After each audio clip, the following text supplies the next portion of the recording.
Volte-se comigo nesta noite para a palavra de Deus, que se encontra na primeira carta do apóstolo João, no capítulo de número 2. Nós leremos este versículo de número 24 e 25. 1 João, capítulo 2, versículo de número 24 e 25. Estas palavras tão gráficas e tão tremendas. Portanto, o que desde o princípio ouvistes permaneça em vós. Se em vós permanecer o que desde o princípio ouviste, também permanecereis no Filho e no Pai. E esta é a promessa que Ele nos fez, a vida eterna. Queridos, estas palavras tratam-se de um impressionante encorajamento para buscar e encontrar a salvação. Ouça essas palavras do versículo 25 mais uma vez. E esta, diz o Senhor, é a promessa que Ele nos fez, a vida eterna. Este versículo, queridos amigos, é a respeito de crer no que Deus diz, é a respeito de ir a Ele, e é a respeito de buscar o perdão para a salvação. É a respeito de buscar reconciliação com o nosso Criador. É a respeito de encontrar vida, salvação por meio do arrependimento e a fé no Senhor Jesus Cristo, junto com a comunhão com Deus e a certeza de vida eterna que Ele promete. Está tudo aqui contido neste versículo. Ouça novamente. E esta, diz o nosso Senhor, é a promessa que Ele nos fez, a vida eterna. Bem, deixe-me explicar o pano de fundo, o contexto deste versículo em particular. João escreve aqui, eu devo dizer isso logo no início, a pessoas já convertidas. Ele escreve a cristãos, ele está escrevendo a crentes em Jesus Cristo. E ele está aqui, este é o contexto, explicando, exortando aquelas pessoas nascidas de Deus, a quem ele chama de nascidas de Deus, a que permaneçam na verdade que eles receberam quando pela primeira vez eles ouviram o Evangelho. Em particular, na verdade que afirma que Jesus Cristo é Deus, que Jesus Cristo é a segunda pessoa da Santa Trindade. João aqui está escrevendo àqueles crentes, exortando a eles que permaneçam nesta verdade. Veja o versículo de número 24. Portanto, o que desde o princípio ouviste, isto é, quando eles foram evangelizados, permaneça em vós. Se em vós permanecer o que desde o princípio ouvistes, também vós permanecereis no Filho e no Pai. Haviam, queridos amigos, certos indivíduos que negavam a divindade do Senhor Jesus Cristo. Haviam aqueles professores chamados agnósticos que negavam que o Senhor Jesus Cristo era o Deus que se fez homem, que tomou um corpo e uma natureza humana e que entrou no tempo e no espaço para a salvação do seu povo. Mas aqueles homens e mulheres a quem João escreve, eles receberam a verdade de que Jesus Cristo é Deus encarnado. E eles creram, e eles abraçaram esta verdade, e eles vieram a Deus, e eles foram salvos e transformados por isso, porque fora de Jesus Cristo não há salvação. Ele é o Deus que se fez homem, Ele é a imagem de Deus, Ele é o Deus encarnado. E todos aqueles homens e mulheres, eles deveriam permanecer nesta verdade contra os ataques daqueles agnósticos. Então, para aqueles que permanecessem e provassem pela permanência, pela perseverança que tinham nascido de novo, que eram nascidos de Deus, então João diz a eles e diz a nós nesta noite que Deus tem uma promessa para todos eles e para nós. Então essas palavras do versículo 25. E esta é a promessa que Ele nos fez, a vida eterna. Que promessa, que promessa. Algo maravilhoso aqui neste versículo. Espero que você tenha percebido. Está no fato de que Deus está fazendo uma promessa. Ouça novamente. E esta é a promessa que Ele nos fez, a vida eterna. Deus fazendo promessa. É incrível. Você já parou para pensar sobre isso? Talvez a gente lê de carreirinha o versículo e não para meditar. Não é impressionante? Deus fazendo uma promessa, Deus, o eterno Criador, o possuidor dos céus e da terra, o Deus eterno, que conhece todas as coisas, que tem todo o poder no céu e na terra. Realmente algo impressionante que Deus precise fazer uma promessa, que Deus faça uma promessa. Esse é um versículo muito interessante, não é, amigos? Acaso Deus precisa fazer uma promessa de que irá cumprir algo? O Deus eterno, autossuficiente, autoexistente, que de nada necessita, de ninguém necessita, precisa fazer uma promessa a pessoas de que ele irá cumprir aquilo que ele diz. Não é impressionante? Isso me impressiona. Espero que impressione a você também. Porque, queridos, uma promessa, por definição, é uma afirmativa de que alguém irá fazer alguma coisa que prometeu. Realmente impressionante que Deus deva fazer uma declaração afirmativa de que aquilo que ele disse que ele iria fazer, ele irá realmente fazer. Algumas vezes as pessoas questionam se Deus irá realizar aquilo que ele diz na palavra de Deus. Elas leem a Bíblia e na Bíblia elas encontram declarações muito grandes, maravilhosas, tremendas de Deus, e elas ficam impressionadas. Ao ficarem impressionadas, surge a dúvida na mente: será que Deus irá cumprir? Será que é possível que isso venha a se materializar e realmente acontecer? E é exatamente por essa razão que Deus precisa e faz promessas. Por causa da fragilidade e pequenez humana, Deus precisa fazer promessas. Há verdades, amigos, e declarações na Bíblia que a mente humana não parece compassar, que vai muito além da nossa realidade material, pequena, diária, que vai às vezes além do tempo e do espaço, na verdade, de modo que os nossos sentimentos e afeições duvidam dessas declarações por não conseguirem compassá-las. Aqui está a nossa pequenez, a nossa fragilidade. Assim Deus se interpõe depois de ter declarado, e ele ainda faz uma promessa dizendo que isso se cumprirá. Deixa eu mostrar um exemplo da promessa de Deus, promessas que Deus faz. Abra comigo em Gênesis, capítulo de número 15. Eu me voltarei ao número de textos nesta noite. Preciso ir um pouco rápido. Gênesis, capítulo 15, versículo de número 5.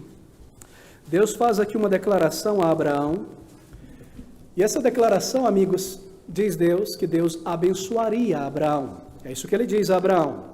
E essa bênção consistiria disso aqui: Deus iria multiplicar a descendência de Abraão. E essa descendência de Abraão, diz Deus, Abraão seria como os grãos de areia do mar. Você não conseguiria contar, Abraão. Olhe para as estrelas, consegue contar as estrelas? Se você conseguir, você vai conseguir contar os teus descendentes. Deus daria a Abraão uma descendência imensa. Deus daria a Abraão uma terra prometida que emana leite e mel. De Abraão nasceria o Messias, que salvaria o seu povo, e que Abraão e sua família seria para toda a humanidade uma bênção a todas as nações. Uma promessa imensa, uma promessa gigantesca, uma promessa estonteante, maravilhosa, tremenda, não é? Quem poderia receber uma promessa como essa e não tremer, e não ficar pasmado e acordado por tantos e tantos dias? Veja aqui, Gênesis capítulo 15, versículo 5. Então o levou fora, Abraão, e disse: olhe agora para os céus e conta as estrelas, se as pode contar. E disse-lhe: assim será a tua descendência. Mas Abraão foi tomado de um senso de profunda grandeza por essa promessa. E talvez ele tenha ficado em dúvida em seu coração: será? Como será isso? Não é que ele tenha duvidado de Deus, porque o versículo de número 6 diz que ele creu no Senhor, isso lhe foi imputado como justiça, mas porque ele olhou para si mesmo, um homem com 99 anos de idade, uma mulher estéril com 89 anos de idade, peregrino na terra, cercado por inimigos. Como é que isso poderia acontecer? Ele olhou para a sua pequenez. E ele duvidou, ele não entendeu como isso aconteceria. Ele olhou para si mesmo, quão pequeno ele era. Então ele questiona a Deus, versículo 8, e disse ele: Senhor Deus, como saberei que herdá-la? Em outras palavras, como eu vou saber que o Senhor vai fazer isso? E aqui, meus queridos amigos, por causa da pequenez humana, o Senhor precisa se interpor e fazer uma promessa. Versículo de número 18. Naquele mesmo dia fez o Senhor uma aliança, isto é uma promessa, um pacto, um acordo, com Abraão, dizendo: a tua descendência te tenho dado esta terra, desde o rio do Egito, o Nilo, isto é, até o grande rio Eufrates, e o Queneu, e o Quenezeu, e o Cadmoeu, e o Eteu, e o Perizeu, e os Refaíns, e Amorreu, e Cananeu, e o Gisgazeu, e o Jebuseu, todas aquelas nações, toda a sua terra. Essa é uma promessa que Deus dá a Abraão. Então Deus faz promessa, meus amigos, sim, Ele faz promessas. E essa promessa de nosso texto em 1 João é uma das promessas, das várias promessas que nós encontramos na Bíblia, feita por Deus. É uma promessa gigantesca, uma promessa maravilhosa. Ouça essas palavras, 1 João 2, 25, e esta, diz o apóstolo inspirado, é a promessa que Ele nos fez, a vida eterna. A vida eterna. Que promessa é essa? A vida eterna é uma promessa de vida contínua. É uma promessa de perdão para homens e mulheres pecadores que vêm a Deus através de Jesus Cristo em arrependimento e fé. Essa é uma promessa de salvação e tudo isso está expresso nesta pequena palavra eterna. E esta é a promessa que ele nos deu, a vida eterna. É maravilhoso ver isso aqui no original grego, porque é um artigo definido singular antes da palavra vida e um artigo definido singular antes da palavra eterna. Veja como ele diz no original. E esta é a promessa que ele nos fez, a vida, a eterna. Tremendo, não é? Que promessa, queridos amigos.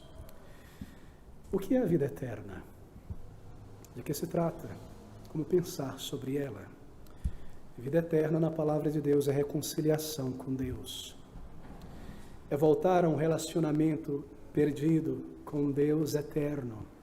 A vida eterna nas páginas do Novo Testamento é ser perdoado, é ser salvo, perdoado da minha culpa, da minha mancha, ser salvo da condenação, ser reconciliado com Deus. Vida eterna na palavra de Deus é ser recebido no céu, no final da jornada. Vida eterna é não entrar em condenação ao partir desta vida, mas encontrar perdão, salvação, reconciliação com Deus. Isso é vida eterna, segundo a palavra de Deus. Vida eterna, queridos, é uma eternidade com Deus no céu.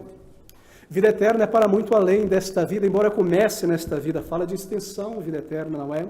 Fala sobre a continuidade desta vida após a conversão, e ao final de nossa jornada. Pense sobre uma vida na eternidade, do outro lado do céu.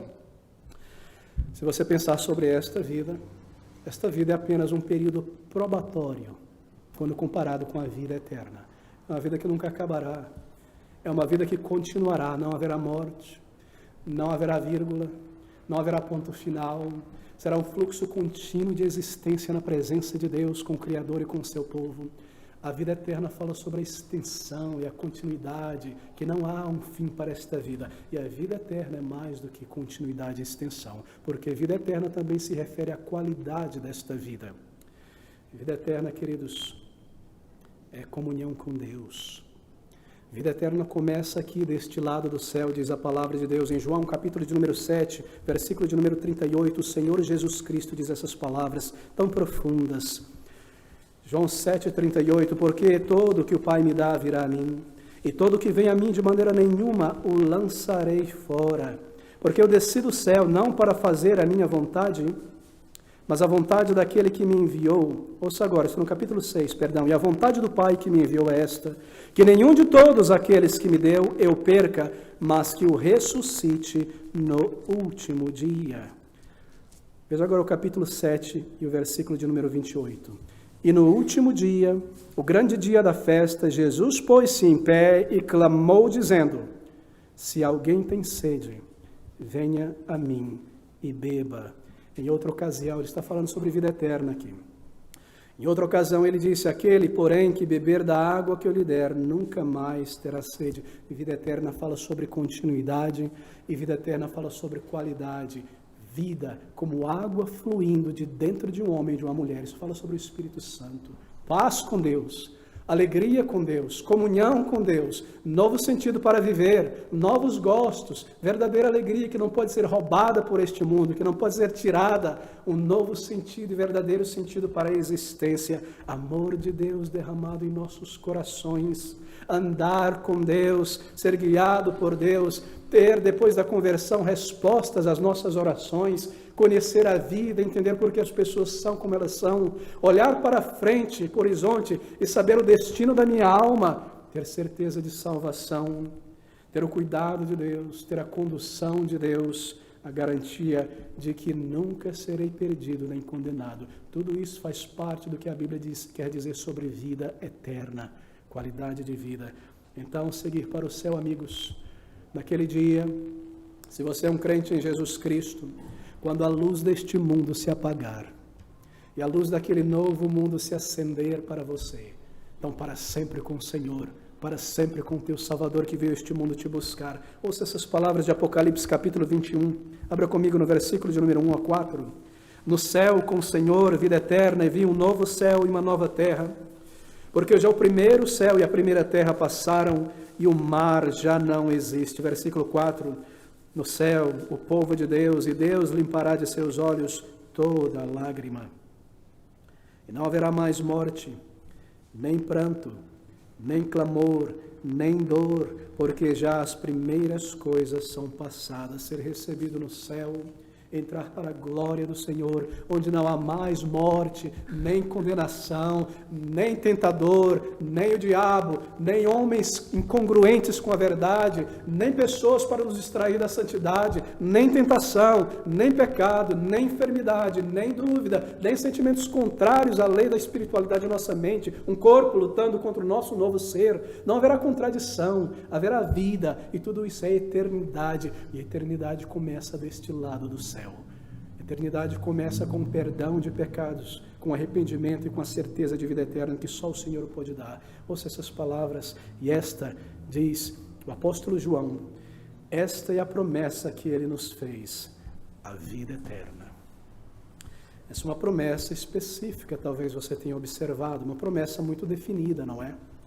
Espero que você tenha notado isso. Ouça o que ele diz. E esta aqui, esta que eu vou dar a vocês, observe, está diante de vocês, eis aí esta promessa. Esta promessa tem a ver com salvação, com vida eterna. E diante disso é importante perguntar, será que Deus, acaso Deus, nós estamos falando sobre promessas de Deus, acaso Deus está fazendo promessas para o ímpio?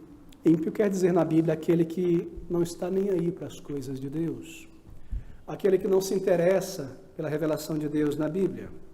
Será que Deus está na Bíblia fazendo promessas, por exemplo, como de bênçãos terrenas, bênçãos materiais, prosperidade financeira? Será que Deus está prometendo a pessoas que se aproximam dele a isenção de dificuldades, a isenção de problemas, a isenção de enfermidades? Será que Deus está prometendo estas coisas a homens e mulheres que se aproximam dele? A resposta é clara, não, Deus não está fazendo esta promessa. Você não encontrará nada do tipo na palavra de Deus. Aqui está uma promessa específica, ouça, e esta é a promessa que ele nos fez, e ela tem a ver com a eternidade, não com coisas materiais, passageiras, transitórias. É um grande equívoco, meu querido amigo, amiga, nesta noite. É um grande equívoco buscar ou reivindicar de Deus algo que ele não prometeu a você e a mim. Todavia, há milhares de pessoas nesta noite, nesta cidade, que estão enchendo igrejas e congregações e locais de reunião espiritual em busca de coisas que Deus nunca lhes prometeu. Qual o perigo de ser levado a fazer tal coisa?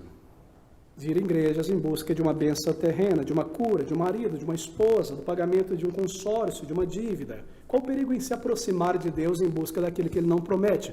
Bem, o perigo é este. Você corre o risco de ser enganado por homens e mulheres charlatões, corruptos. Você corre o risco de ser roubado, lesado de seus bens. E eu tenho conhecido não poucas pessoas com quem eu tenho conversado, vim buscar conselho dizendo, pastor, me levaram tudo, pastor. Me levaram o meu anel de noivado, me levaram a minha geladeira, me levaram a poupança, me levaram a minha dignidade, me levaram a minha esperança, me levaram tudo. E às vezes nós sentimos grande compaixão e grande pena por essas pessoas. Mas como pastor eu sou obrigado a perguntar, o que você estava buscando quando você foi ali? E o resultado é trágico, queridos amigos, as cabeças se baixam e a tristeza no olhar por saberem que foram voluntariamente enganados. Ao buscar aquilo que Deus não promete, você corre também o perigo de ser enganado por um coração enganoso, que deseja somente o aqui e o agora, e ser levado por pessoas que, trabalhando na concupiscência humana, irá lhe prometer exatamente aquilo que o teu coração enganoso deseja. Buscando coisas que Deus nunca promete na palavra de Deus, você corre o risco, querido amigo, de perder o maior bem oferecido por Deus, que é a salvação, o perdão, a eternidade. Você corre o risco de esquecer-se que a vida e todas as coisas materiais que nós temos, por mais legítimas que elas sejam, elas ficarão para trás, assim como o corpo que você tem nesta noite. Você subirá como alma para a presença de Deus, para ser julgado, para esperar por aquele dia do novo corpo, assim por dizer. Você possui uma alma, meu querido amigo, uma alma eterna que foi dada por Deus. E esta alma virá de prestar contas a Deus um dia. A alma é aquela parte que há dentro de nós da personalidade, aquilo que nós somos de fato. O corpo é este invólucro, esta roupa, assim por dizer, da alma. A alma é aquilo que há de mais importante no que se refere à eternidade. Buscando coisas materiais, você corre o risco de perder aquilo que Deus oferece. Você corre o risco de ser enganado e equivocado. Você corre o risco de, após a morte, ser banido da presença de Deus. O que motivou você a entrar aqui nesta noite? O que lhe trouxe aqui? A promessa que Deus faz de vida eterna? Ou uma concupiscência pessoal? Há muitos que vão à igreja, porque a igreja é um talismã. Deixa eu ir na igreja, deixa eu beijar esse talismã, porque senão na segunda-feira vai dar tudo errado. Por que você veio aqui esta noite? Em busca de ajuda material? Porque você está solteiro, está procurando uma esposa, um marido? Não há nada para fazer à noite em casa? Estou cansado do Faustão e do Fantástico, eu vou passear. O que lhe trouxe neste lugar, nesta noite? Você tem ouvido a voz de Deus em tua consciência, dizendo que você é um pecador e necessita de perdão? E você tem ouvido o Evangelho e isso lhe trouxe para ouvir a palavra de Deus em busca de vida eterna e perdão? O que lhe trouxe aqui nesta noite? Ouça essas palavras. E esta é a promessa que Ele nos faz, a vida eterna. Bem, quem especificamente faz essa promessa? Jesus faz esta promessa, João capítulo de número 5, versículo 24, ele diz o seguinte: na verdade vos digo que quem ouve a minha palavra e crê naquele que me enviou tem a vida eterna e não entrará em condenação, mas passou da morte para a vida. É Jesus quem fez esta promessa. É também o Pai que faz esta promessa. No mesmo Evangelho de João, no capítulo de número 6, 3, no versículo de número 16, porque Deus, Ele amou o mundo de tal maneira que enviou o seu Filho amado, para que todo aquele que nele crê não pereça, mas tenha a vida eterna. É o Espírito de Deus quem faz esta promessa. Ali em João 3,8, Jesus responde a Nicodemos que aquele que crê nascerá de novo pelo Espírito. Aquele que crê é nascido do Espírito. Essa é uma promessa feita por Deus. Deus faz uma promessa, uma declaração pelo Pai, pelo Filho e pelo Espírito Santo. Observe outra vez, e esta é a promessa que Ele nos fez. Foi Deus quem fez. É Deus quem toma a iniciativa nessa questão da salvação. Não sou eu, não é você. Foi dada a nós sem que nós buscássemos essa promessa. Queridos amigos, no Novo Testamento, na Bíblia inteira, não há nenhuma promessa feita por Deus em resposta a um pedido por ela. Toda promessa de Deus na Bíblia é feita sem solicitação. Às vezes os homens pedem testes a Deus, mas promessa é dada por Deus sem a solicitação humana. Deus toma a iniciativa na salvação humana. Sempre foi assim. Adão, onde estás? E Adão se escondia atrás das árvores, e Deus vai em direção a ele, e nós lemos aquela maravilhosa promessa de Gênesis 3,15, da semente da mulher. Sempre Deus tomando a iniciativa em relação ao homem pecador e perdido. Queridos amigos, promessa de vida eterna é algo que somente Deus pode fazer. Jesus promete a vida eterna a todo aquele que crê e abraça esta verdade. Nós não viríamos a Deus, você nunca se aproximaria de Deus, ainda que crendo intelectualmente, o nosso coração duro e preso a este mundo nos levaria para longe de Deus. Será que essa não é a experiência da maioria aqui? Hoje, salva, olhar para trás e dizer, tantas vezes eu me aproximei, mas parecia que havia forças neste mundo que me levavam de volta para o mundo, e eu tentava vir, e o meu coração me levava de volta para este mundo, e eu tentava vir, e os amigos me traziam de volta, e eu tentava vir, e o diabo me trazia de volta, até que Deus me chamou irresistivelmente, e me tomou em suas mãos, e me tirou daquele lamaçal, e me lavou e colocou os meus pés sobre esta rocha firme que é Jesus. Será que nós não podemos dizer isso? Foi Ele quem fez. Foi Ele quem começou, foi Ele quem abriu os meus olhos para que eu pudesse ver o meu pecado, o meu egoísmo, a minha vaidade, o meu orgulho, a minha torpeza. Foi Ele quem fez. Eu nunca entendi essas coisas. Para mim isso não era pecado, até um dia que Ele fez cair a ficha e Ele me levou a buscá-lo de todo o coração. O que a Bíblia ensina, meus queridos amigos, a respeito de nós, homens e mulheres? Bem, nós vimos sobre Deus. Deus faz esta promessa está baseada no caráter de Deus, mas me permita começar com esta pergunta. Como você se vê nesta noite como um homem, como uma mulher, como um ser humano? Em outras palavras, qual é a opinião que você tem sobre si mesmo, como um indivíduo na sociedade, neste mundo? Como ele se vê? Olhe para o homem, para o ser humano. Será que o ser humano não tem uma opinião tão elevada de si mesmo? Não é verdade? Você observa as civilizações em volta e o que você vê? Você vê os feitos do ser humano em toda parte, construção, ciência, tecnologia, poesia, arte, e você é levado a pensar que o ser humano, por natureza, é capaz, é autossuficiente. E, ingenuamente, você também é levado a pensar em seu coração que está em nossas mãos o controle de nosso destino, não é verdade? Nós começamos, então, a transferir esta ideia para a religião.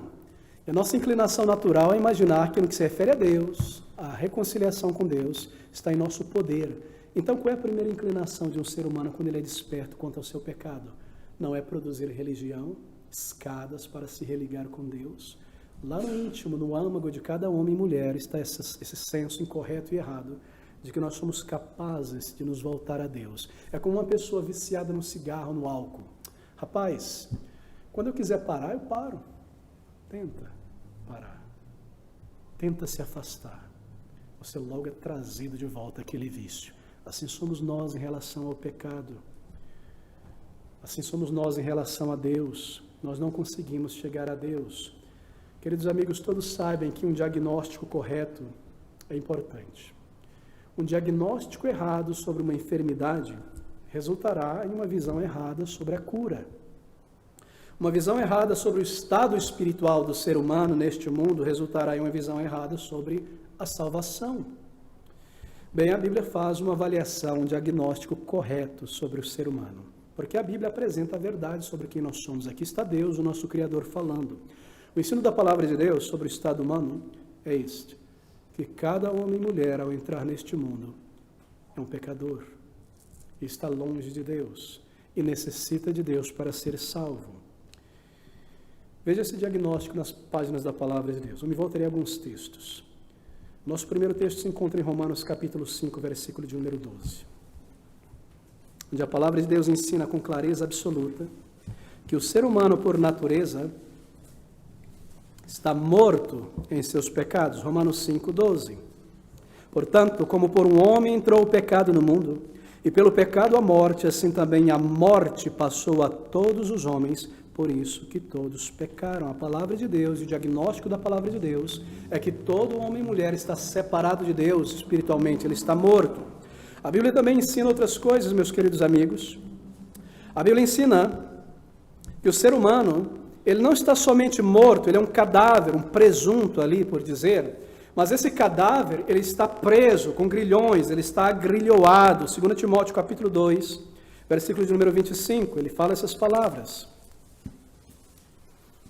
Instruindo com mansidão os que resistem, a ver se porventura Deus lhes dará arrependimento para conhecerem a verdade, observe agora, e tornarem a despertar, desprendendo-se dos laços do diabo, grilhões, em que à vontade dele estão presos. A Bíblia diz também que o ser humano, por natureza, ele é cego, ele é surdo. Marcos capítulo 4, versículo de 11 ao versículo de número 12. E ele disse-lhes: a vós vos é dado saber o mistério do reino de Deus.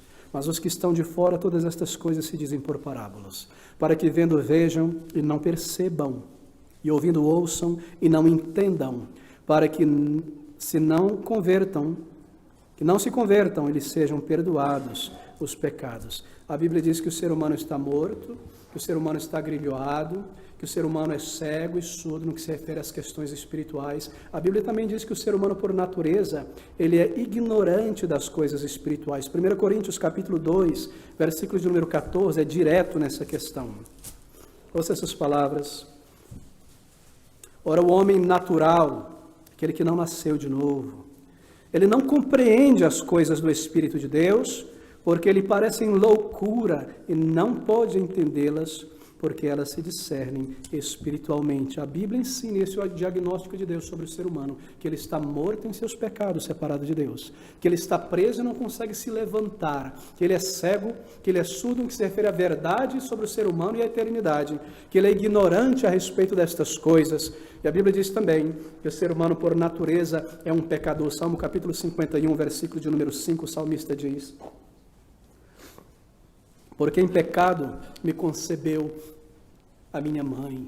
Nós nascemos em pecado. Queridos, por último, em Gênesis capítulo 6, versículo 5, a Bíblia diz que nós somos pecadores não somente por termos nascido pecadores, mas por prática e por escolha. A Bíblia diz que o Espírito de Deus pleiteava com o ser humano, mas toda a imaginação do seu coração era má e corrupta, o que refere que o seu coração influencia as suas escolhas. Se esse é o ensino da Bíblia, atente para isso, meu querido amigo.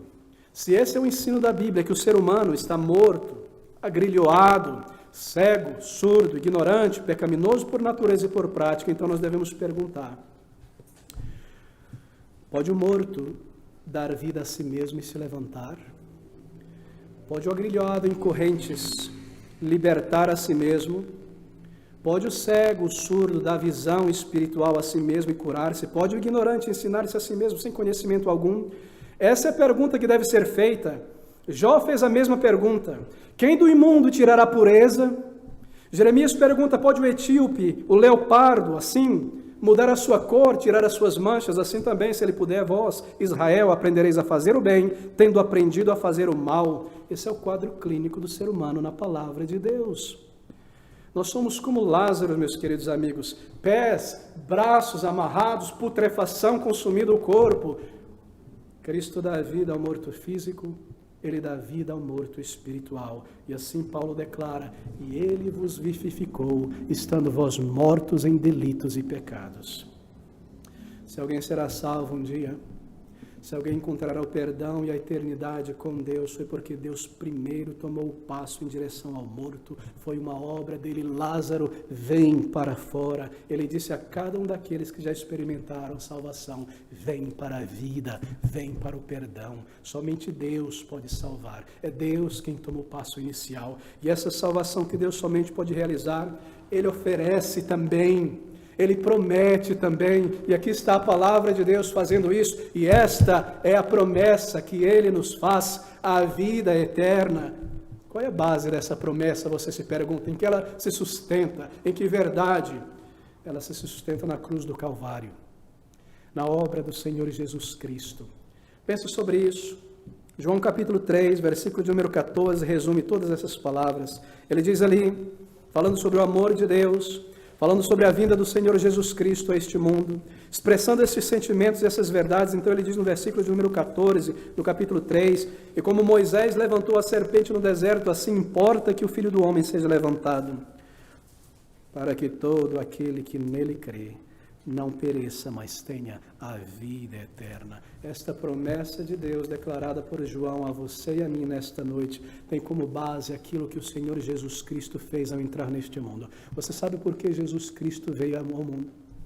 Deixa me dizer por que ele não veio. Ele não veio para ser um exemplo de como salvar-se a si mesmo. Se há algo que angustia mais a minha alma quando eu leio a Bíblia, essa história de que Jesus Cristo está aqui para ser um exemplo de como eu devo ser salvo. Eu não posso oferecer a minha vida numa cruz. Eu não sou limpo e puro na alma como Ele. Eu não posso salvar a mim mesmo fazendo o que Ele fez. Pensar dessa maneira traz apenas angústia e desespero, porque eu não posso copiar o modelo de Cristo. Amigo querido, Ele veio não para ser um exemplo, Ele veio para salvar e entregar a sua vida como um sacrifício no lugar de pecadores, para que a justiça que a lei demanda sobre os meus pecados fosse lançada sobre ele, para que pelos méritos que ele alcançou naquela cruz em uma vida perfeita, eu pudesse alcançar reconciliação com Deus por meio de Jesus Cristo. Ele veio para isso, ele veio para morrer, ele nasceu para morrer, ele viveu uma vida perfeita, cumprindo tudo aquilo que a lei de Deus demanda de você e mim e eu.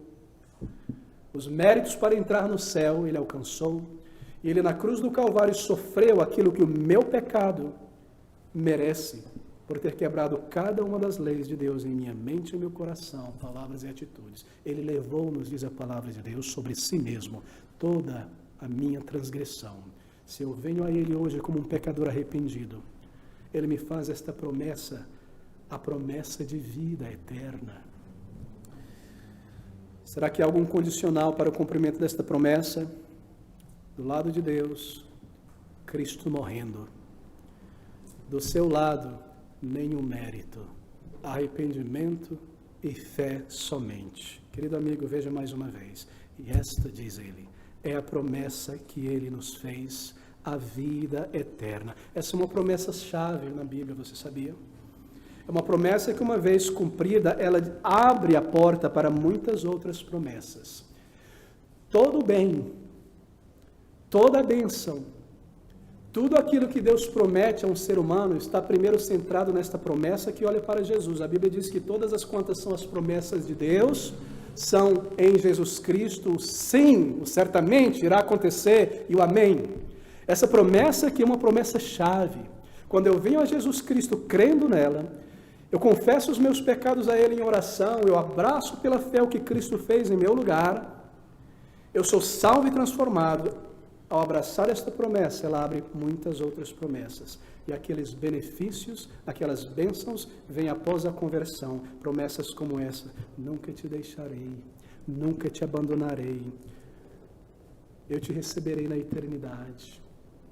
Nem a morte, nem a vida, nem a altura, nem anjos, nem principados podem nos separar do amor de Deus. Esses são benefícios posteriores à conversão. Centrado nesta promessa de 1 João, está a chave para todas as bênçãos de Deus. O cuidado material de Deus, a provisão temporal de Deus, a disciplina de amor de Deus, resposta às nossas orações, a certeza de vida eterna de sermos recebidos ali. Tudo está centrado aqui, uma promessa-chave. Meu querido amigo, talvez você se pergunte nesta noite, a quem se dirige esta promessa? Somente aqueles homens e mulheres do primeiro século? Será que eu posso ter certeza que eu estou incluído aqui? Ele põe no plural, e esta é a promessa que ele nos faz. E em João 3,16, ele coloca isso de maneira muito mais direta, para que todo aquele que nele crer não pereça, mas tenha vida eterna. Todo é abrangente, não é? Talvez você, no teu sentimento, na tua angústia, querendo ser salvo, você diria a si mesmo: Senhor, porque o Senhor não colocou meu nome aqui? Se o João crer, ele será salvo. Para que se o José crer, ele será salvo. Para que se a Daniela crer, eu saberia que foi para mim. Meu nome está aqui. Meu querido amigo, você ainda assim seria confuso em tua mente. Porque depois de se alegrar com o seu nome ali, você se levantaria e pensaria: mas há tantos Danielas, há tantas Danielas, tantos Joãos, tantos Josés, não é para mim, é para alguém que veio antes de mim. Mas porque ele diz: para que todo aquele que nele crê, você pode estar incluso nesta promessa. Se você olha para si mesmo, e se você vê o teu estado de pecado e de vazio e de condenação, então você deve vir a Deus com esta promessa em tuas mãos. Você deve orar ao Senhor em arrependimento verdadeiro. Você deve pedir a Ele por perdão. Essa é uma promessa garantida. É um juramento de Deus. Pode Deus mentir? É Deus homem para se esquecer? Essa é uma garantia da conversão aos que creem, aos que vêm a Ele. É certeza, é tiro e queda, é garantido. É uma promessa que Ele faz, uma promessa que somente Deus pode cumprir. Ela é imensa, ela é certa. E nós cremos, e nós nos aproximamos. Muitos aqui, nesta noite, poderiam levantar as suas mãos agora e dizer: esta promessa foi verdadeira em minha vida. Eu um dia encarei os meus pecados, eu um dia ouvi esta promessa em meu coração, eu um dia orei ao Senhor em um lugar de arrependimento, e Ele me salvou, e Ele me transformou, e Ele recebeu o meu arrependimento, e Ele me deu uma resposta de paz, e um senso tão tremendo de alívio espiritual e certeza de vida eterna. Essa promessa foi verdadeira em minha vida. Quantas pessoas poderiam nesta noite levantar a sua mão e declarar: porque esta é uma promessa garantida, meu querido amigo, minha querida amiga. Quando eu busquei ao Senhor, Ele me ouviu. Ele ouviu o meu clamor, Ele me salvou, Ele me transformou. E Ele diz: esta é a promessa que Ele nos deu. A vida eterna, ter a vida eterna. Ter a vida eterna. Se você tem algo, Isso é teu, para que todo aquele que nele crer tenha a vida eterna. Se você tem a vida eterna, então ela é sua. E porque ela é eterna e não pode cessar, então ela não pode ser perdida, ela não pode ser tomada de você. Talvez você pense, será que eu vou perder a salvação? E se eu vier a Deus, um pecador muito terrível, esse mundo me atrai, eu gosto dessas coisas, eu me entrego a essas coisas, será que Ele vai me salvar e depois eu vou voltar a essas coisas? Oh, meu querido amigo, pertence a Ele te preservar. Se você vier a Ele, Ele não somente perdoará os teus pecados, mas Ele também colocará dentro de você um novo princípio de vida para amá-lo, para se afastar do pecado, para lhe guardar. Aquele que tem a vida eterna, tem a vida eterna. Como poderia ser vida eterna se fosse perdida? Observe o que ele diz no versículo, e esta é a promessa que ele nos deu, a vida temporária, a vida eterna, a vida contínua, a vida garantida por Ele, começada por Ele, conduzida por Ele, garantida por Ele. Como poderia ser eterna se eu experimentasse dela por alguns meses ou anos? Jamais. É uma promessa, é garantida. Você deve crer, meu querido amigo. Você deve se dirigir a Ele em oração. Você deve clamar a Ele por isso. Há uma outra promessa, eu devo terminar por aqui. Há uma outra promessa que está em conjunto com esta promessa que nós acabamos de ler. Eu gostaria que você marcasse ela da mesma maneira que você marcou esta promessa nesta noite. Está em João capítulo 3, está no versículo de número 18. Observe agora, há uma promessa grandiosa aqui também feita por Deus, a todo homem e mulher. Quem crer em Jesus não é condenado, mas quem não crer já está condenado, porquanto não crê no nome do unigênito Filho de Deus. Porque é Deus quem promete isso. Se você terminar, eu preciso lhe dizer isso com toda a simpatia pastoral. Se você sair por estas portas e terminar a sua vida sem vir ao Senhor Jesus Cristo em arrependimento e uma fé, Deus irá lhe condenar.